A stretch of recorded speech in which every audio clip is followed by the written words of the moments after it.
Dieu donne aux Hébreux la terre promise, qui irait, paraît-il, de l'Euphrate au Nil. Est-ce que cette théorie pourrait suffire pour régler le problème palestinien ? Sûrement pas. Je pense que le problème palestinien aujourd'hui, j'ai eu l'occasion un petit peu d'en parler, le problème palestinien, il ne passe pas par l'opposition entre Israéliens et Palestiniens, mais entre gouvernants israéliens et palestiniens d'un côté, et peuple israélien et peuple palestinien de l'autre côté. La vraie ligne de fracture, la vraie ligne de partage qui est aussi une ligne de fracture, c'est effectivement les gouvernants et les gouvernés. Je pense que les gouvernants ont les mêmes intérêts, la guerre, la possibilité de faire de l'argent de manière personnelle, détourner beaucoup d'argent, gagner beaucoup d'argent, ce qu'on appelle le complexe militaro-industriel, c'est-à-dire qu'il faut des bombes, il faut des avions, il faut payer des armées, un armement, du matériel, ça fait des ventes d'armes, ça fait beaucoup d'argent, ça fait beaucoup de pots de vin, ça permet de justifier les politiques politiciennes, d'être au pouvoir et ce genre de choses, le clientélisme, et ça c'est aussi bien commun aux Juifs et aux Palestiniens quand ils dirigent. Je rappelle quand même que Yasser Arafat a touché beaucoup d'argent de l'Europe pour la Palestine et que cet argent n'est jamais arrivé en Palestine. On croit savoir que grâce à sa veuve, il se trouve aujourd'hui sur des comptes en Suisse. Tout ça fait qu'effectivement, ça n'est pas le peuple palestinien qui ne bénéficie pas de cet argent considérable. Et d'aucuns m'ont dit, quand je suis allé en Palestine, que ça continuait avec un tas de Palestiniens aujourd'hui qui détiennent les rênes et qui se font des fortunes personnelles considérables, sur le dos évidemment des Palestiniens. Donc je ne veux pas dire que les Israéliens ne seraient pas problématiques pour les Palestiniens, mais je dis que les dirigeants palestiniens sont aussi problématiques pour les gouvernés palestiniens qui font les frais de cette gabegie d'une mafia qui est au sommet de part et d'autre. Après ça, il y a des peuples qui veulent la paix. Et je pense que les peuples veulent la paix. Ils ont juste envie de vivre d'une certaine manière ensemble, pas forcément côte à côte. C'est-à-dire quand vous allez en Israël et que vous voyez comment les choses se passent, en fait, moi j'ai fait un voyage de Jérusalem à la mer Morte et à un moment donné vous vous dites mais on est où là ? Ben là on est en Palestine. Ah bon ? Puis ici, ah ben là on est en Israël. Ah bon ? Puis ici, ben là on est en territoire palestinien. Et donc vous vous dites mais qu'est-ce que c'est que cette mosaïque ? Et quand vous prenez une carte, c'est assez sidérant. Il y a d'ailleurs une simulation, une carte extrêmement intéressante qui est une carte de la totalité des territoires palestiniens sans terre, c'est-à-dire comme des îles. Alors c'est un archipel sidérant, c'est-à-dire que quand vous voyez cette carte-là, vous imaginez la Palestine comme ça, c'est totalement explosé. C'est totalement explosé. Ce sont des petits bouts partout, etc.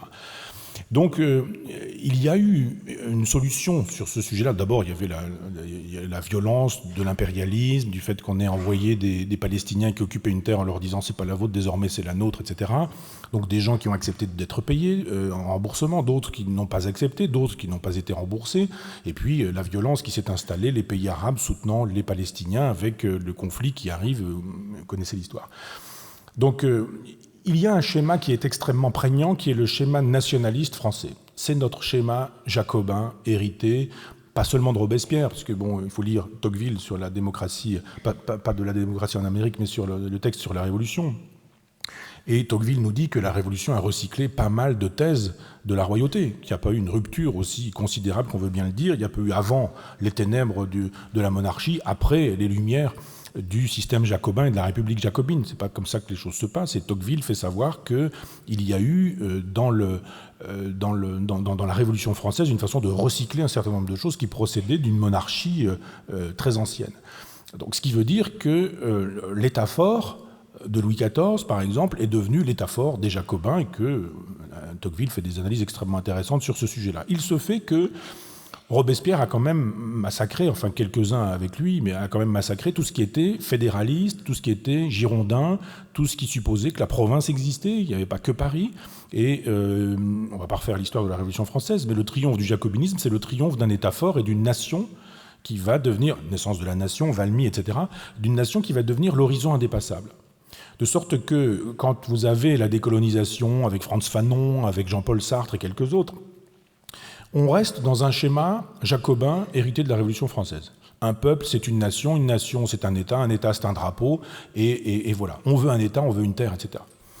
Albert Camus ne veut pas ça. Albert Camus n'est pas un jacobin, Albert Camus c'est un girondin, c'est un libertaire, c'est un anarchiste, c'est un proudhonien. C'est quelqu'un qui dit, mais on ne démarre pas avec des grandes idées, du genre on va vous imposer une nation Une nation, ça se constitue, ça se décide pas, ça se décrète pas, ça n'a pas de sens. Quand vous décrétez une nation, vous pouvez parce que vous êtes un régime totalitaire, et puis le jour où le régime totalitaire s'effondre, eh bien vous retrouvez toutes les petites nationalités, toutes les petites tribus, ce qui s'est passé en Yougoslavie fait la démonstration qu'effectivement on ne décrète pas une nation. On peut la décréter, mais c'est d'abord quelque chose qui se vit réellement. Et Camus dit, il n'y a pas d'identité d'un peuple algérien, ça n'a pas de sens. Il y a plein de tribus, il y a des Kabyles qui ne se sentent pas algériens, il y a plein de gens, et puis il y a des Juifs, nous dit Camus, il y a des Juifs depuis très longtemps, et les Juifs sont même les premiers arrivés sur cette terre-là, dit Camus. Qu'est-ce qu'on fait ? Si on est dans la logique du FLN, sartrienne, Frantz Fanon, décolonisation, étatique, jacobine, il faut un État, une nation, et on arrase tout ça. C'est-à-dire quiconque n'entre pas dans le moule, eh bien on le décapite, on le détruit, on le met à la mer, etc. etc. Donc le modèle jacobin, comme il fonctionne de cette manière-là, c'est-à-dire étatique et centralisateur, il est indissociable de la violence, de la guerre, de la répression et d'un certain type de totalitarisme. Camus lui disait, mais faisons avec ce qui est. Le propre du Girondin, c'est que c'est un pragmatique, c'est pas un idéologue. Robespierre, c'est un idéologue. Quand il parle du peuple, il met un P majuscule au peuple, et le peuple, il le connaît pas. Il ne sait pas ce que c'est le peuple, il ne connaît pas. Mais en revanche, le peuple. Alors oui, l'idée du peuple, le concept de peuple, c'est ça, la vertu. La vertu, le peuple, la République, et avec ces jeux-là, il vient vous expliquer qu'au nom de la vertu, pour le peuple et construire la République, il faut décapiter le peuple. Donc évidemment, c'est un schéma auquel on peut ne pas souscrire. Camus, lui, dit, je ne souscris pas à ce schéma-là, il ne va pas si loin que ça, hein. C'est moi qui fais une analyse là pour le coup, mais quand on met en perspective les textes qu'il a pu écrire sur ce sujet-là et qui se retrouvent dans Actuel 3, Camus dit, il faut faire avec les gens qui sont là. Je crois qu'on est à 9-10 millions de personnes à l'époque en Algérie, dont 1 million de gens qui sont venus du continent français, et dont certains sont venus en 1830. Donc ça fait combien de générations ? Donc les gens qui sont là, ils ont hérité d'un grand-père, d'un grand-père, d'un grand-père, d'un grand-père, etc. Et ils sont là depuis toujours. Enfin depuis toujours, depuis 1830. Donc ces gens-là, sont-ils algériens ? Ou est-ce qu'on va leur dire non, vous n'êtes pas algérien. Être algérien, c'est autre chose, c'est une couleur de peau, c'est une religion, c'est une appartenance politique. Camus, il dit, mais moi je suis né là, quoi. Mon père, il était ouvrier agricole, ma mère femme de ménage, mes parents n'étaient pas des colons. Un blanc n'est pas forcément un colon. Et puis un arabe n'est pas forcément une victime exploitée. Il y avait parfois des salauds parmi les arabes musulmans algériens qui exploitaient parfois des blancs, etc. Donc Camus dit c'est beaucoup plus compliqué. Et si on veut un État, alors ça va être terrible. En revanche, fabriquons une confédération. La confédération, c'est là où vous êtes, vous vivez, point à la ligne.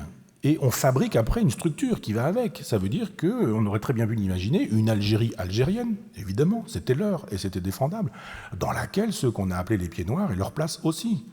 Et tout le monde aurait pu vivre ensemble. Ça pouvait supposer, dans une logique communiste de socialisation des biens, quelques biens confisqués, réappropriés, redistribués, pourquoi pas. On peut imaginer que les choses se passent comme ça.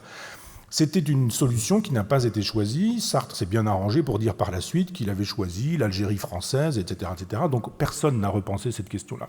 À chaque fois que je suis allé en Israël, j'ai pensé à Camus en me disant « mais c'est une solution qu'on devrait pouvoir représenter, comme on représente les plats, si vous voulez ». C'est-à-dire que quand vous voyez cette espèce de mosaïque de juifs, de palestiniens, et vous vous dites « mais il y a des arabes qui sont à Jérusalem », et puis tout devient un peu compliqué, mais vous dites « mais vous êtes un peuple ». Vous n'êtes qu'un peuple unique. Ce sont des sémites, les uns et les autres. Et qu'on dit, oui, mais enfin, moi je suis arrivé là avant toi, j'étais là avant toi, etc. Et quand vous traversez... Le problème, c'est plus l'islam quand même. Non, c'est pas l'islam le problème. C'est l'islam qui instrumentalise le problème. Le problème, c'est le partage d'une terre. Avec après des gens qui vont instrumentaliser l'islam. Yasser Arafat, tout au départ, l'islam, il s'en fout. Hein. Ça devient après un truc qui l'instrumentalise, et c'est aujourd'hui instrumentalisé par les gouvernements palestiniens et aussi par les gouvernements israéliens qui ont intérêt à en faire un problème entre juifs et musulmans. C'est pas essentiellement ça le problème. C'est devenu ça le problème, mais c'est pas essentiellement ça. Si on commence à jouer l'histoire de la poule et de l'œuf en disant j'étais là avant toi, l'autre dit non c'est moi qui étais là avant toi, etc. Vous regardez, vous êtes sur place. Voilà pourquoi il faut arrêter l'idéologie, pourquoi il faut aller sur place. Vous regardez à quoi ça ressemble la terre d'Israël. Mais vous vous dites il y a personne qui est le premier, ils sont ensemble. Ils sont ensemble. Vous avez des troupeaux qui passent, et puis ce sont des Palestiniens. Vous avez des troupeaux qui passent, et ce sont des Juifs, des Sémites. Et puis probablement, ils prennent le thé ensemble, et puis probablement, ils ont des trucs en commun quand même. Le refus du porc, le prépuce taillé, ce genre de choses, tout ça fait des communautés quand même. Et on se dit, mais arrêtez de croire que vous étiez les premiers arrivés, ou que les autres étaient là de manière secondaire, vous étiez là ensemble. Donc cette terre que vous avez probablement historiquement partagée, jadis de manière généalogique, continuez à la partager. Qu'est-ce que ça change au fait que vous puissiez dire c'est ma terre? L'important, vous dites, c'est pas le sol, c'est l'occupation du sol. Vous êtes là, vous avez un voisin qui est à côté, il y a assez de place pour ça. C'est la même chose avec la France, qui est un territoire où on peut accueillir quiconque veut vivre dans une règle du jeu où on n'agresse pas le voisin, on ne méprise pas le voisin, on ne détruit pas le voisin. Dans cette configuration-là, la solution, elle est girondine, elle serait girondine. La dernière fois que je suis allé à Tel Aviv, on m'a dit, mais je ne sais pas si vous êtes au courant, mais c'est la position, ce que vous défendez, c'est la position du président de la République. Connaissez-vous le nom du président de la République? On ne connaît pas son nom. On connaît le nom du Premier ministre. Mais ce type fait cette proposition-là, en disant, d'un coup d'un seul, Israël, Palestine, paf, un pays, un peuple, une nation, on fait comme ça.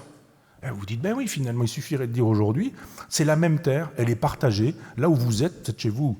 Et on peut mettre des Palestiniens chez les Juifs ou les Israéliens, et vice-versa, et on devrait pouvoir vivre ensemble. Qui a intérêt à ne pas vivre ensemble en disant, je veux une terre?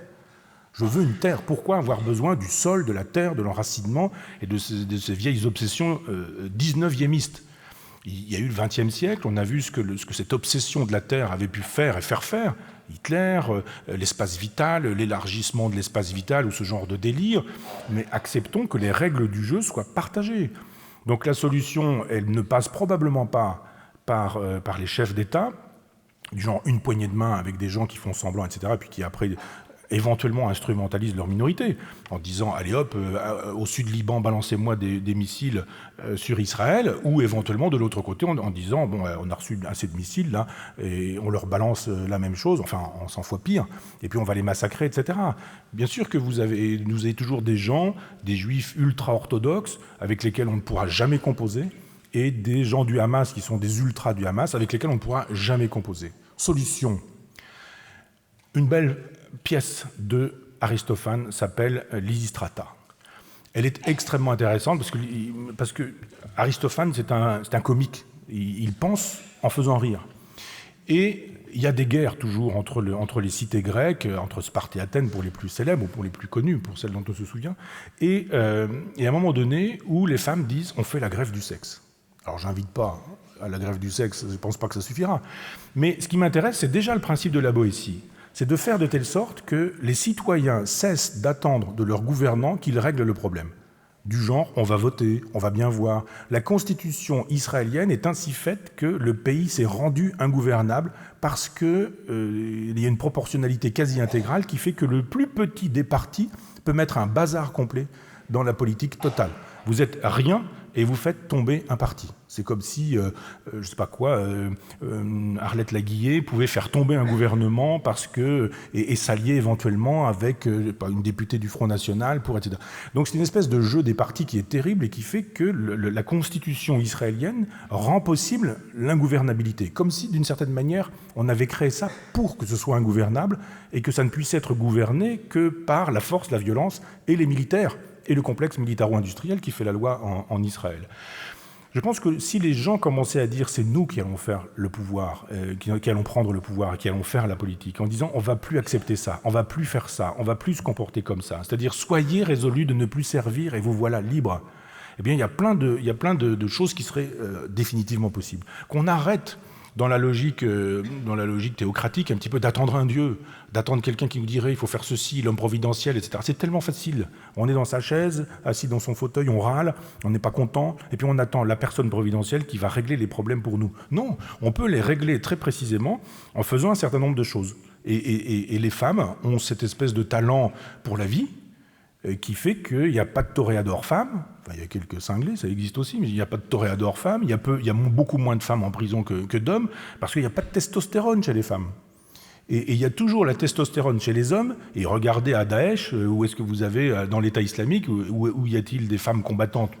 Et elles sont là derrière, elles servent d'objets sexuels aux gens qui combattent, mais on voit bien qu'il y a chez les femmes une espèce de... Alors, probablement pas politiquement correct de dire qu'il y a chez les femmes des vertus qui ne sont pas chez les hommes, mais je pense qu'il y a, du fait que les femmes donnent la vie, portent la vie, sont dans une logique de vie, ne sont pas affectées par la testostérone, une capacité à dire on arrête tout ça, on en a marre de voir nos maris, nos enfants, nos époux qui vont se suicider, qui vont mourir, etc., etc. Il y aurait là une espèce de vague populaire extraordinaire contre lesquelles les gouvernements ne pourraient rien faire. On ne peut rien faire contre des gens qui ont décidé que ça suffit, basta, on arrête, on termine tout ça. Donc j'en avais parlé quand je m'y trouvais, et il y a une dame qui est venue me voir à la fin de ma conférence et me dit « c'est ce qu'on fait. On est en train de fédérer les femmes justement pour obtenir ça. » Pour obtenir qu'en Israël, on dise « ça suffit », cette espèce de bipolarité qui consiste à dire « l'autre, c'est l'ennemi, l'autre, c'est le salaud, l'autre, il veut me tuer ». Non, c'est pas vrai, c'est pas comme ça que ça se passe. Quelques-uns, testostérone oblige, veulent absolument l'ennemi en face, justement, pour pouvoir faire la guerre, pour pouvoir se combattre. Mais il y a plein de garçons, il y a plein de jeunes filles qui n'ont pas envie de faire 2-3 ans de service militaire avec des armes tremblant, comme j'en ai vu quelques-uns, en disant « s'il se passe un truc, je tire, j'abats tout le monde parce qu'ils sont sur des territoires occupés ». Il faut arrêter ça. Et ça ne s'arrêtera pas avec les gouvernants. On avait, je parle presque au passé parce que c'est presque terminé pour nous, mais avec Obama, un homme qui voulait faire la paix. Il le voulait vraiment, pas pour des raisons de politique politicienne, parce qu'il a le sens de l'histoire, parce qu'il savait que lui, plus qu'un autre, pouvait le faire, parce que c'est souvent l'option des démocrates contre les républicains. Et il l'a pas fait. Il n'y est pas parvenu. Pourquoi ? Parce qu'on n'a pas la main sur les gens qui, eux, ont la main sur le conflit, et qui sont les militaires, les industriels, les financiers, les politiciens, les banquiers, tous ces véreux qui ont intérêt à ce que la guerre continue. Pendant que les deux peuples en ont assez. Ils ont juste envie que les enfants aillent à l'école, qu'on puisse aller se faire soigner dans un hôpital, qu'on ne soit pas humilié quand on est palestinien, à être obligé de passer des checkpoints où vous êtes obligé d'attendre parce qu'on a décidé que sous le soleil, vous allez attendre 2 heures. Et puis le lendemain, vous allez passer en 4 minutes. Mais c'est comme ça, fait du prince, décision de testostérone, là encore. C'est pas facile de fédérer les gens. C'est pas facile de leur dire « vous avez du pouvoir ». Quand la Boétie dit « soyez résolus de ne plus servir et vous voilà libre », il donne le mode d'emploi. C'est pas compliqué, on le donne le mode d'emploi. Maintenant, c'est pas facile parce qu'on attend que le voisin commence. On dit « bah vas-y toi ». L'autre dit « bah vas-y toi ». Et puis tout le monde dit « vas-y toi ». Et puis personne n'y va et ça continue.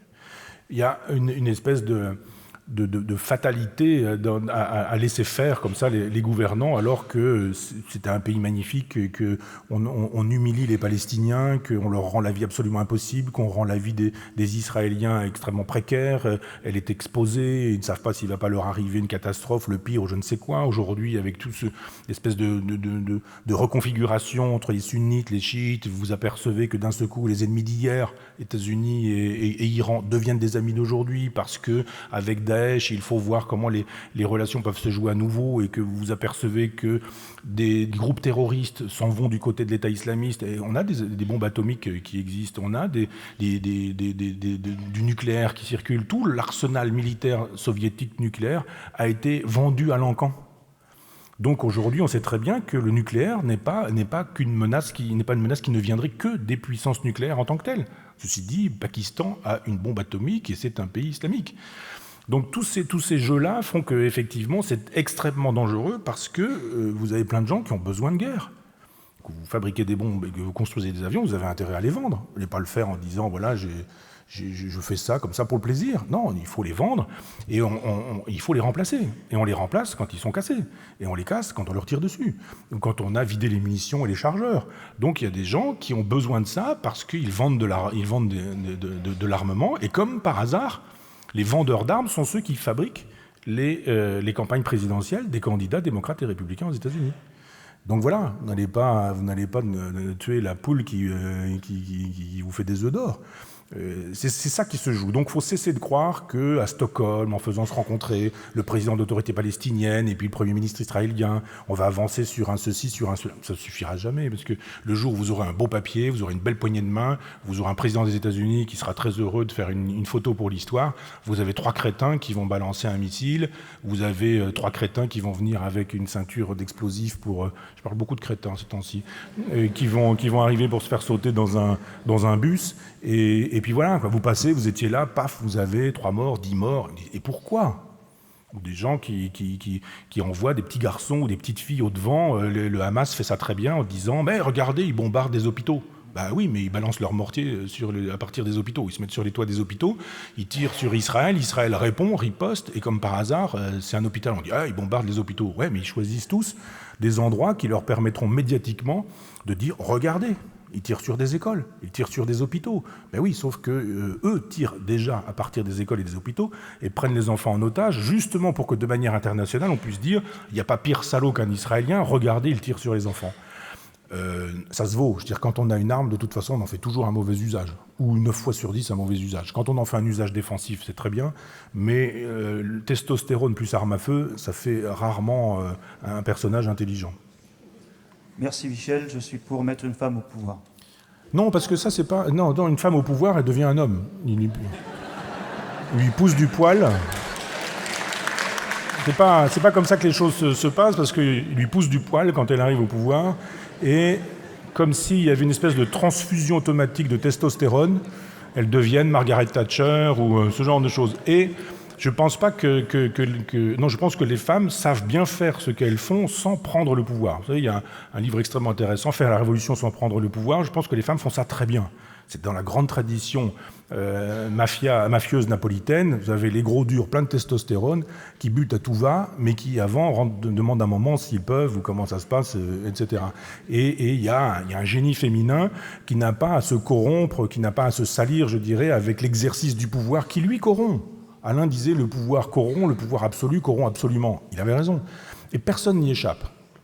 Même les philosophes libertaires à qui on donnerait du pouvoir. Donc il ne faut pas du pouvoir. Il ne faut pas prendre le pouvoir, mais savoir qu'il faut jouer la puissance contre le pouvoir. Le pouvoir corrompt. La puissance, c'est autre chose. Et le peuple a une puissance, dispose d'une puissance. Les femmes disposent d'une puissance. Il suffit qu'elles disent non, et on va être 2, 3, 10 à dire non.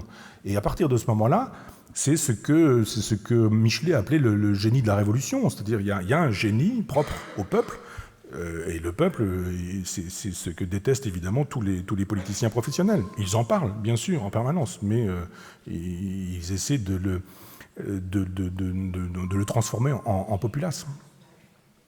Voilà.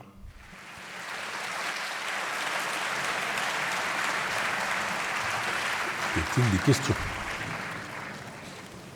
Madame, dites-moi. Oui, d'accord. J'aurais voulu savoir, vous ne nous avez pas parlé de comment il avait réglé ce problème de vie sentimentale, c'est-à-dire Chez Robert Misrahi. Le fait d'avoir des relations avec 2 femmes en même temps. Alors, de fait, quand je l'ai invité à écrire son autobiographie, il y avait des considérations générales sur des femmes qui me passaient comme ça, et puis moi je savais 2 ou 3 choses, et je lui ai demandé pourquoi il n'en parlait pas. Parce qu'effectivement, il y avait un agencement, comme chez beaucoup, mais il y avait un agencement chez lui dont j'ai souhaité qu'il le mette en évidence, parce que je pensais qu'effectivement, il faut parfois faire ce que Fourier a fait en nous disant qu'il y avait les passions papillonnantes et les passions pivotales, et il y a un être qui peut être pivotal dans la vie, c'est l'être de votre vie, et puis autour des histoires papillonnantes qui vont et viennent, etc. Ça donne chez Jean-Paul Sartre les amours nécessaires et les amours contingentes que théorisent l'un et l'autre, c'est-à-dire que Sartre est un personnage que déteste Simone de Beauvoir dès qu'elle le voit, elle le trouve petit con, prétentieux, moche, etc. Et puis paf, coup de foudre, elle dit c'est l'homme de ma vie, et ils construisent la vie que nous savons avec la réalité, c'est-à-dire qu'on peut toujours construire la vie avec des idéaux en disant voilà l'amour toujours et puis on fait semblant d'y croire, puis quand ça marche pas on considère que on a du malheur soit, et que les autres probablement ils sont très heureux, etc., quand les autres ne le sont pas plus, parce qu'on ne parle pas de ces choses-là qui restent du domaine de l'intime. Donc on ne parle pas du désir qui s'effrite, qui disparaît, de la transformation du désir érotique en plaisir de vivre ensemble, de vivre à 2, de la disparition de la libido avec le désir, ou avec l'âge, ou avec le temps, de l'apparition de la vieillesse et du corps qui va avec, et on fait quoi de sa libido? Et les libidos ne sont pas forcément les mêmes, il y en a qui vieillissent plus vite que d'autres, indépendamment des âges. Vous avez des libidos qui disparaissent très tôt dans un couple avec une libido en face qui elle, est intacte. Et donc, vous faites quoi et comment? Donc, évidemment, les philosophes dissertent assez peu sur ces choses-là. C'est-à-dire que quand Fourier en parle, il est dans le papillonnant et dans le pivotal, alors que lui, on lui connaît aucune maîtresse, aucune femme, mais des maîtresses qui sont plutôt des prostituées. Donc pas d'histoire d'amour, c'est-à-dire qu'il théorise en nous disant il faudrait une sexualité généralisée. Et à l'heure d'Internet, Fourier aurait été très heureux, parce qu'il y a effectivement des gens qui ont des désirs sexuels extravagants. Et des désirs, alors il disait des passionnés du gros orteil. Voilà, il y a des gens qui sont des fétichistes. Nous espérons que vous avez apprécié cet aperçu. Pour continuer à écouter ce livre audio sur Google Play Livres, utilisez le lien dans la description de la vidéo.